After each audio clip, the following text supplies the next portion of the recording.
राम राम दोस्तों।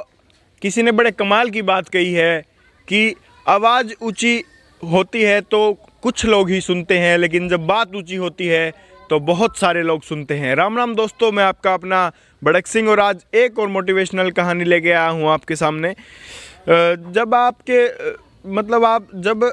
आप मुसीबतों से घिरे हुए हों, जब आपको ये नहीं पता कि कहाँ जाना है, क्या करना है, तो ये कहानी सुनना।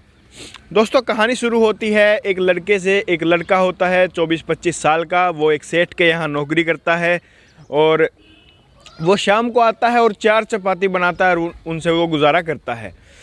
तो दोस्तों, एक दिन क्या हुआ कि वो 4 चपाती उसने प्लेट में डाली, सब्जी डाली, और जब वो हाथ मुंह धोने गया तो जब वो वापस आया तो उसमें जो 4 रोटी रखी थी उसमें 3 रोटी ही मिली।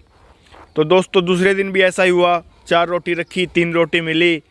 तो तीसरे दिन उसने ध्यान रखा और उसने एक चूहे को पकड़ लिया। एक मोटा सा चूहा उसकी एक रोटी खा लेता था, ले जाता था। तो उस लड़के ने उस चूहे से पूछा कि तुम भाई, मैं चार ही रोटी बनाता हूँ, मेरे पास इतना ज़्यादा पैसा नहीं है, तो तुम मेरी रोटी क्यों ले जाते हो? तो चूहा बोला कि मेरे किस्मत का आप क्यों खा रहे हो? लड़का बोला कि बेटा, मैं इतना ही कमाता हूँ, मैं ज़्यादा कमा नहीं पाता, मैं अपना पेट पालूँ वही बहुत है, मैं तेरा पेट नहीं पाल सकता। तो चूहे ने बोला कि आप अगर परेशान हैं तो आपके सारे सवालों के जवाब गौतम बुद्ध के पास मिलेंगे। तो लड़के ने सोचा कि गौतम बुद्ध के पास चलते हैं। उसने सेठ से 4-5 दिन की छुट्टी ली और गौतम बुद्ध के पास चला गया। तो दोस्तों, जब गौतम बुद्ध के पास जाने लगा तो रास्ता बहुत लंबा था। तो रास्ते में जाते जाते रात हो गई तो दूर एक हवेली नज़र आई, वहाँ गया। वहाँ जाते ही बोला कि मुझे शरण चाहिए है माता जी। तो जो माता जी थी वो बोली, कहाँ जा रहे हो? तो वो लड़के ने बोला कि मैं गौतम बुद्ध के पास जा रहा हूँ। तो जब वो ये बात कही तो उस महिला ने कहा कि आप बहुत अच्छी जगह जा रहे हो, मेरा भी एक सवाल पूछ के जाना। तो लड़के ने बोला, ठीक है, बताइए क्या सवाल है आपका। तो उस महिला ने रोते रोते एक बात कही कि मेरी बेटी 20 साल की है, उसने आज तक एक शब्द नहीं बोला, तो गौतम बुद्ध से पूछना कि ये लड़की कब बोल पाएगी। बोला, ठीक है माता जी। आगे चला गया। आगे एक बहुत बड़ा पहाड़ आ गया। उस पहाड़ को पार करना बहुत मुश्किल था। तो उसको एक जादूगर मिला।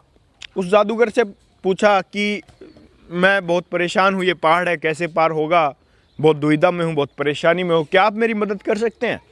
तो उस जादूगर ने कहा, कहाँ जा रहे हो? तो लड़के ने कहा कि गौतम बुद्ध के पास जा रहा हूँ। तो जादूगर ने कहा कि मेरा भी एक सवाल पूछ के आना कि मैं 1000 साल से यहाँ पे इस पहाड़ पे तपस्या कर रहा हूँ, मुझे स्वर्ग जाना है, मैं स्वर्ग कब जा पाऊँगा, कैसे जा पाऊँगा, ये गौतम बुद्ध से पूछना। बोला, ठीक है जी। तो जादूगर ने छड़ी घुमाई और उसे पहाड़ पार करवा दिया। ठीक है, आगे चला गया। आगे एक बहुत बड़ी नदी आई, बहुत बड़ा समंदर आया। तो वहाँ पे क्या हुआ, एक कछुआ था। तो लड़के ने कछुए से पूछा कि क्या मुझे आप ये अपनी पीठ पे बिठा के ये पहाड़ जो है वो क्रॉस करवा सकते हैं? तो कछुआ बोला, हाँ करवा दूंगा, लेकिन मेरा एक सवाल पूछ के आना पड़ेगा गौतम बुद्ध से। बोला, क्या? कछुआ बोला कि मैं एक ड्रैगन बनना चाहता हूँ, मैं ड्रैगन कब बनूंगा, कैसे बनूंगा, ये गौतम बुद्ध से पूछ के आना। बोला, ठीक है। गौतम बुद्ध के पास गया। जब गौतम बुद्ध का जो स्पीच थी, जो ज्ञान था, ज्ञान बांट रहे थे अपने शिष्यों को और जो लोग आए हुए थे वहाँ पे, वो ख़त्म होते ही गौतम बुद्ध ने कहा कि अब आप मुझसे सवाल पूछ सकते हैं और एक आदमी 3 ही सवाल पूछ सकता है। तो लड़के के सामने एक और दुविधा आई, क्योंकि उस बूढ़ी माता का भी सवाल पूछना था जिसकी बेटी बोल नहीं पा रही थी। वो जादूगर 1000 साल से तपस्या कर रहा था। वो ड्रैगन 40 साल से उसमें उसी नदी में था, उसको ड्रैगन बनना था। तो लड़के ने सोचा कि क्यों ना मैं मेरा त्याग कर दूं, मेरा तो काम चल ही रहा है, मैं तो अपना खाना कर रहा हूँ, खाना खा ही रहा हूँ, मिल रहा है मेरे को तो, और मैं तो एक अच्छी नौकरी कर ही रहा हूँ सेठ के यहाँ पे, तो क्यों ना इनकी ज़िंदगी संवारी जाए। तो वो जो 3 सवाल थे वो गौतम बुद्ध जी से पूछे उस लड़के ने। तो उस लड़के ने जब उससे सवाल पूछे कि एक लड़की है वो बोल नहीं पा रही है, तो गौतम बुद्ध जी ने जवाब दिया कि जब उसकी शादी हो जाएगी उसी दिन से वो लड़की बोलने लगेगी। दूसरा सवाल पूछा जादूगर का पूछा कि एक जादूगर है गुरुजी, वो स्वर्ग जाना चाहता है, तो वो क्या करे? तो उस गौतम बुद्ध जी ने उत्तर दिया उसका कि जो वो जादूगर है, अगर वो अपनी छड़ी छोड़ देगा तो उसी दिन वो स्वर्ग सिधार जाएगा। तो उस कछुए का ध्यान आया, तो बोला कछुआ है जी वो ड्रैगन बनना चाहता है। तो उसने बोला कि जो वो कछुआ है वो अगर ड्रैगन बनना है उसको, तो जो अपना उसका ऊपर का कवच है जिस दिन वो उतार देगा वो ड्रैगन बन जाएगा। तो बोला ठीक है, 3 सवाल पूछ के निकल पड़ा वहाँ से। आते हुए फिर वो नदी आई, वो कछुआ आया।